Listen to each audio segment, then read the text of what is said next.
Hi friend, soul ফ্যামিলিতে স্বাগত। এখন আমি যে টপিকের উপর আলোচনা করব সে হচ্ছে শ্যাডো সাইড কি এবং তুমি এটার উপরে কিভাবে কাজ করবে। প্রথমে আমরা জানব যে শ্যাডো সাইড কি। আমরা দৈনন্দিন জীবনে আমরা প্রায় আয়নাতে নিজেদের কিন্তু চেহারা দেখি, তাই না? আমরা প্রায় চেহারা দেখে আশপাশের বিষয়বস্তু, খাওয়া, ঘুম, কর্ম সব কিছু নিয়ে ব্যস্ত থাকি। কিন্তু কখনোই আমাদের সঙ্গে চলতে থাকা ছায়ার উপরে কখনোই আমরা নজর দেই না। অথচ সে কিন্তু আমাদের সঙ্গেই রয়েছে। আমরা কেউ নজর দিই না, আমরা ব্যস্ত থাকি, তাই না? মাঝে মধ্যে চোখে পড়ে বাট ইগনোর করে যায়, কিন্তু তার উপরে আমরা কখনোই সময় দিয়ে নজর দেই না। ঠিক সেই রকমভাবে আমাদের সঙ্গে চলতে থাকা কোনো অন্ধকার সাইড রয়েছে যে আমাদের জীবনের উপর প্রভাব ফেলছে, অথচ আমরা তাকে ইগনোর করে যাচ্ছি। এই ছায়ার মতোই আমাদের সঙ্গে রয়েছে। এটা হচ্ছে আমাদের শ্যাডো সাইড। একটা মানুষের মধ্যে ভালো মন্দ রয়েছে, যেমন লাইট রয়েছে তেমনি তার অন্ধকার রয়েছে। ঠিক সেই রকমই ফ্রেন্ড, যে তোমার মধ্যে, শুধু তোমার কেন, প্রত্যেকটা মানুষের মধ্যে কোনো না কোনো শ্যাডো সাইড অবশ্যই রয়েছে। এবার হয়তো তোমার প্রশ্ন হতে পারে যে শ্যাডো সাইড ক্রিয়েট হয় কিভাবে। যখন একটা শিশু জন্ম থেকে বড় হতে থাকে, তার 9 বছর বয়স পর্যন্ত সে যে পরিবেশে, যে পরিবারে বা স্কুলে পড়াশোনা করেছে, সেই সময়তে তার সঙ্গে এমন কিছু ঘটনাবলী ঘটে, অনেক সময় 10-12 পর্যন্ত হয়ে যায়, মিনিমাম তুমি ধরে নাও 9 বছর পর্যন্ত। এমন কিছু ঘটনা যার ফলে তার সাবকনশাস মাইন্ডে এই বিষয়টা পুরো শিফট হয়ে যায়। এমন কিছু ঘটনা যেটা তার সঙ্গেই থেকে যায়, পুরো শিফট হয়ে যায়। কারণ দেখো, এই বয়স পর্যন্ত যা কিছু শিশুরা থাকে সব কি করে না, সব কিছুকে তারা দ্রুত ক্যাচ করে নেয়, দ্রুত রেকর্ড করে নেয়। কারণ এতটা তাদের এক প্রকার হয় না, জিবি পুরো খালি থাকে, যা কিছু হবে একদম পুরো সঙ্গে সঙ্গে সে কিন্তু ক্যাচ করে নেয়। তো সে ভালো মন্দ বোঝে না। তাকে তার পরিবার কি তার পরিবারের আশপাশে পরিবেশের মানুষজন তাকে যেটা দেখায়, বোঝায়, সে ভালো মন্দ বোঝে না, সেটাকে সে কিন্তু পুরোপুরি নিয়ে নেয়। এবং সে ভালো মন্দ বোঝে না বলে সেটাকে পুরোপুরি সে সাবকনশাস মাইন্ডে সেটিকে পুরো শিফট করে দেয়।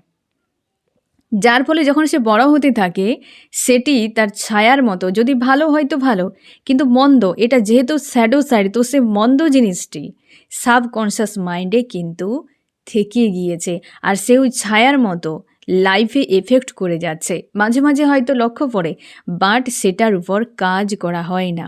সেই শ্যাডো সাইড এগুলো কি কি হতে থাকে, হ্যাঁ না, সেই শ্যাডো সাইড যে পুরো লাইফ জুড়ে এফেক্ট করে একটা মানুষের উপরে। ঠিক আছে ফ্রেন্ড, তুমি চাও বা না চাও, সে কিন্তু ওয়ার্ক করে যাচ্ছে তোমার ভেতরে থেকে। তো এই শ্যাডো সাইডের কি কি হতে পারে, যে কোন কোন পয়েন্ট যেগুলো হচ্ছে শ্যাডো সাইড রূপে আমাদের জীবনে থেকে যায় এবং সেটা এফেক্ট করতে থাকে, সেগুলোর মধ্যে হয় সেক্স, স্মোক, ড্রিঙ্ক, লাভ, ফেয়ার ইস্যু, অ্যালোন, স্যাড, হারানোর ভয়। এই যে বহু কিছু বিষয়, এই এজ পর্যন্ত তাকে যেভাবে যা কিছু শেখানো হয়, কি এই ধরনের রিলেটেড কোনো ঘটনা তার সঙ্গে যদি ঘটে যায়, সে ওই বিষয়টিকে তার সাবকনশাস মাইন্ডে পুরো শিফট করে দেয়। অনেক সময় হয়, ছোটোবেলায় তোমরা দেখেছ, হয়তো তোমাদের সঙ্গে এই ধরনের অনেক ঘটনা রয়েছে যে হয়তো কেউ তোমাকে এমন কিছু, হয়তো অনেকের ক্ষেত্রে, মেলেদের ক্ষেত্রে এটা বেশি হয়, যে স্মোক কেউ শিখিয়েছে তোমাকে, যে কিভাবে স্মোক করতে হয়, হ্যাঁ না? কেউ হয়তো তোমাকে সেক্সুয়ালি কিছু বিষয় শিখিয়েছে এই এজটাতে, বা হচ্ছে কেউ তোমাকে ড্রিঙ্ক কীভাবে করতে হয় শিখিয়েছে, কোনো বন্ধু বান্ধব কি এরকম টাইপের কিছু। তো এই যে বিষয়গুলো তখন ভালো মন্দ কিছু বোঝনি, কিন্তু সে সাবকনশাস মাইন্ডে পুরো শিফট হয়ে গিয়েছে। পরবর্তীকালে ওইটি তোমার লাইফের উপর বিশালভাবে এফেক্ট করে। তুমি না চাইতেও একটা সময় এত এডিক্টেড হয়ে যাবে যে ওটাকে সরানো মুশকিল। কারণ তুমি যদি তুমি জানো যে এ ভালো নয়, আমার জন্য বিপজ্জনক, তারপরেও তুমি কিছু করতে পারছো না, কারণ তোমার ভেতর থেকে সে কিন্তু পুরোটা নিয়ন্ত্রণ করছে। এটা হচ্ছে শ্যাডো সাইড। এ কিন্তু কম বেশি প্রত্যেকটা মানুষের হয়। কিছু, কিছু পরিবেশ অনুযায়ী এ আরও বেশি হয়ে থাকে শ্যাডো সাইডগুলো।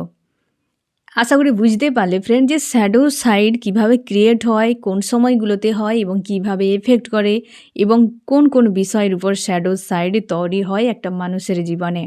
এবার তুমি নিশ্চয়ই তোমার ওই ছোট বয়সে অন্তত তুমি ধরে নাও যে 14-15 পর্যন্ত ধরে নাও, যে হয়তো অনেক সময় হয় অনেক ছোট বাচ্চারা থাকে বুঝতে পারে না, ঘটনা হয়তো আরেকটু লেটে ঘটেছে।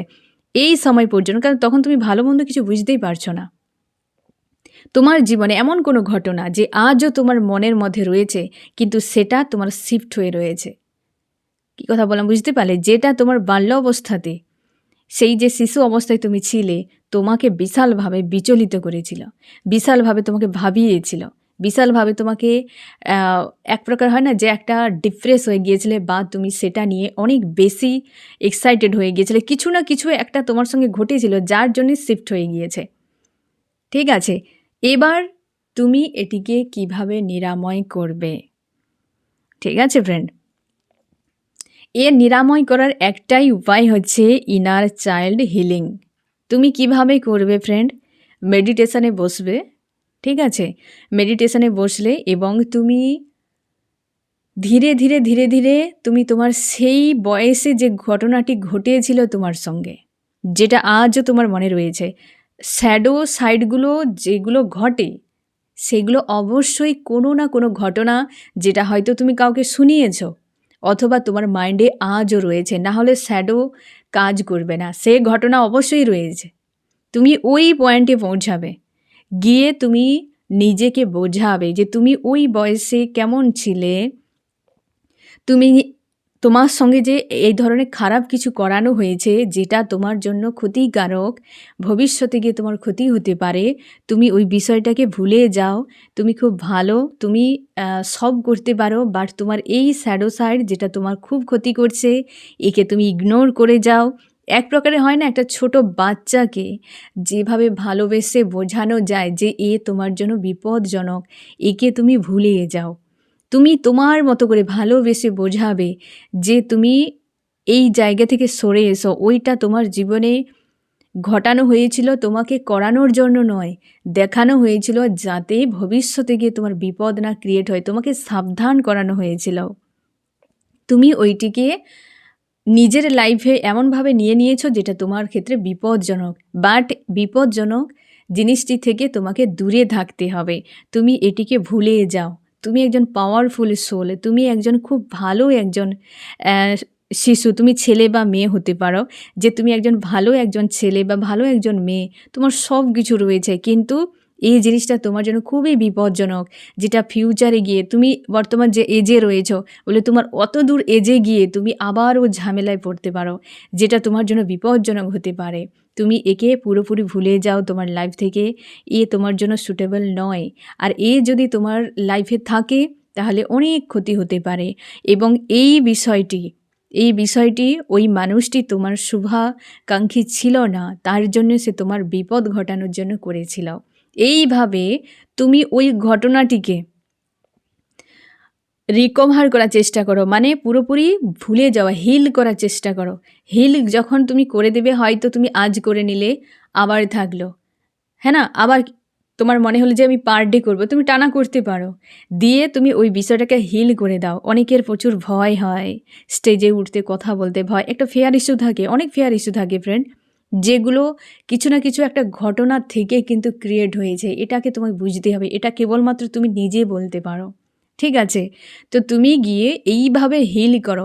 যতগুলো ঘটনা তোমার লাইফে এভাবে ঘটেছে, সেই ঘটনাগুলোকে হয়তো তুমি অল্প, তোমার তখন বোঝার ক্ষমতা, তুমি হয়তো কাউকে ইমোশনালিভাবে জুড়েছিলে, কোনো মানুষ তোমাকে ছেড়ে চলে গিয়েছে বা ডেথ হয়ে গিয়েছে, কেউ কাছের ছিল, তার একটা হারানোর ভয় তোমার সাবকনশিয়াস মাইন্ডে পুরোপুরি একদম শিফট হয়ে রয়েছে, যে সব কিছুতে তোমার হারানোর ভয় কাজ করতে থাকে, যেটা বিপজ্জনক, তাই না? নিজের উপর আত্মবিশ্বাস থাকবে না। তো তুমি কি করবে, ওই জায়গাতে গিয়ে নিজেকে বোঝাবে, এতদিনে তুমি অনেক এক্সপিরিয়েন্স করেছো যে তুমি জন্ম মৃত্যু কী জিনিস, মানুষের মৃত্যু মানে এটা কী, ওই ব্যক্তি তোমার কার্মিক কোনো ব্যক্তি ছিল, এসেছে চলে গিয়েছে। তুমি ভালোবেসেছিলে, তুমি তার ক্ষতি চাওনি বা সেই মানুষটাও ভালোবেসেছিল। এতটা টাইম ছিল, এতটা ডেস্টিনি ছিল তোমার সঙ্গে। তুমি কেন সেই বিষয় নিয়ে আজও ভাবছো? আজও কেন হচ্ছে তুমি অপেক্ষা করো বা আজও তুমি কেন ভয় পাও? তুমি ওই বিষয়গুলোকে, সেই ঘটনাটিকে হিল করার চেষ্টা করো। তো এইভাবে প্রত্যেকটা ঘটনাকে হিল করো, তোমার শ্যাডো সাইড কিন্তু ক্লিয়ার হয়ে যাবে। না হলে তুমি সবসময় যেন এই বিষয়গুলোতে এডিক্টেড হয়ে যাবে বা না জানি ফিউচারে কত ভালো কিছু করতে গিয়েও তুমি পিছিয়ে যাবে। অনেকে সিদ্ধান্ত নিতে ভয় পেয়ে যায়। কারণ হয়তো সে অনেক কিছু সিদ্ধান্ত নিয়েছিল মানে পাস্টে, যেটার খারাপ কোনো এফেক্ট হয়ে গিয়েছে। সে এমন তার ভয় হয়তো মাইন্ডে থেকে গিয়েছে, সাবকনশিয়াস মাইন্ডে। তো সেই জন্য সে ভয়ে কোনো ডিসিশানই নিতে পারে না, অন্যের উপর ডিপেন্ডেন্ট হয়ে যায়। এই বিষয়টাও কিন্তু থাকে। তো যার ফলে তোমাকে ওই যে ঘটনাবলীটিকেই হিল করতে হবে। এটাই হচ্ছে সিম্পলভাবে শ্যাডো ওয়ার্ক। এই নাম শুনে ভয় পাওয়ার দরকার নেই। শ্যাডো ওয়ার্ক মানে বিশাল কিছু হয়তো দানব টাইপের বা হচ্ছে কোনো নেগেটিভ এনার্জি নয় ফ্রেন্ড।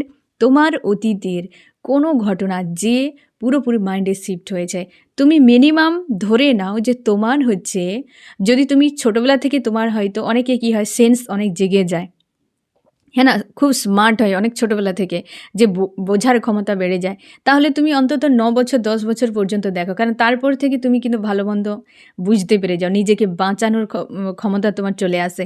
নাহলে অনেকের হয়তো 18-19 পর্যন্তও হয় যে সে এতদূর পর্যন্ত ঠিকঠাক বুঝতে পারেনি, এমনও হতে পারে। তো তুমি দেখো যে তোমার সেই ধরনের কোনো ঘটনা রয়েছে, ওকেই হিল করো, তবে শ্যাডো কিন্তু সাইড তোমার হিল হয়ে যাবে। আর যেটা কিন্তু তোমার জীবনে এই পয়েন্টগুলো যে আমি বললাম, এইরকম বহু আছে। দেখো, ফেয়ার ইস্যুর সঙ্গে বহু ঘটনা থাকতে পারে, হ্যাঁ না? হারানোর ভয় থাকতে পারে, পাওয়ার ভয়ও থাকতে পারে, কিছু হয়তো তোমার হচ্ছে ক্ষতি হওয়ার ভয়, মানে সব যে একটা যে ভয় জিনিসটা, সমাজের ভয়, আর হচ্ছে মানে বহু কিছু ভয় থাকতে পারে, যে এই ধরনের কোনো রিলেটেড ঘটনা অবশ্যই ঘটে রয়েছে, সেটাকে হিল করো। ঠিক আছে ফ্রেন্ড? তো এই বিষয়ে যদি তোমার কোনো প্রশ্ন থেকে থাকে, অবশ্যই তুমি আমাকে জিজ্ঞাসা করতে পারো। আর ফ্রেন্ড, কেমন লাগলো জানিও। সোল ফ্যামিলিতে জুড়ে থাকার জন্য অনেক অনেক ধন্যবাদ।